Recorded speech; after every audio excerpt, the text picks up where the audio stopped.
Bonjour, au cours de cette courte vidéo, nous aborderons la dépression, l'apathie et le sentiment d'insécurité chez les patients souffrant de la maladie Alzheimer.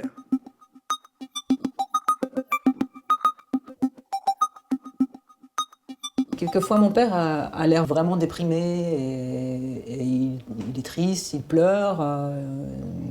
Voilà, est-ce que c'est de la dépression ou une excuse pour ne rien faire? Alors, souvent les patients atteints de maladie d'Alzheimer présentent des symptômes dépressifs. Effectivement, ils pleurent, ils sont désespérés, ils peuvent même avoir des troubles au niveau du sommeil. Mais dans le cas de votre père, j'ai plus l'impression qu'il s'agit d'apathie, c'est-à-dire une tendance à l'inactivité. Oui, il reste souvent assis sur le canapé. Alors, assis sur le canapé et à éviter en fait toute action spontanée. Ouais, en effet, si ça dépendait de lui, il resterait là toute la journée. Alors, oui, je crois bien, mais il faut bien comprendre en fait que toute action, aussi banale soit-elle, va impliquer d'énormes et de nombreuses capacités cognitives, et notamment la mémoire. Si je prends l'exemple d'une activité qui est de faire le café, ça n'a l'air de rien, mais ça va demander de savoir où est-ce que j'avais mis la cafetière, où est-ce que j'ai mis la petite cuillère, etc. En plus, toute action, en plus de la mémoire, va demander une grande coordination. Donc en fait, beaucoup de séquences. Par exemple, si je reprends l'exemple du café, il faut déjà que je prenne la cafetière, il faut que je mette le café dans la cafetière, le faire bouillir, etc.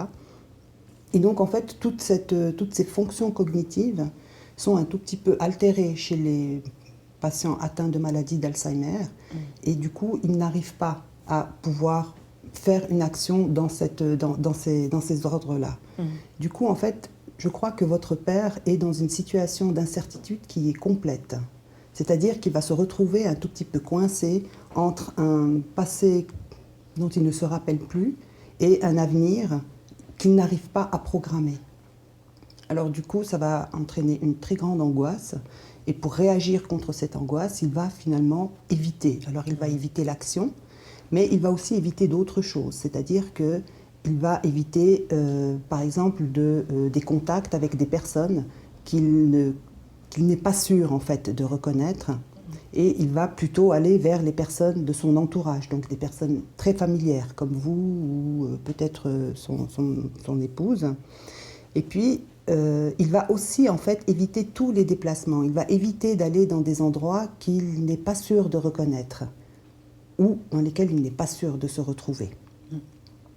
Donc en fait, tous ces évitements en fait, sont une protection contre un sentiment d'insécurité et pour faire face à cette angoisse. Donc il va essayer de se raccrocher à des choses qui sont très très familières. Vous pouvez visionner l'ensemble de nos vidéos en cliquant sur les signets situés en haut à droite. Sinon, vous pouvez me contacter à l'adresse qui s'affiche en bas de l'écran.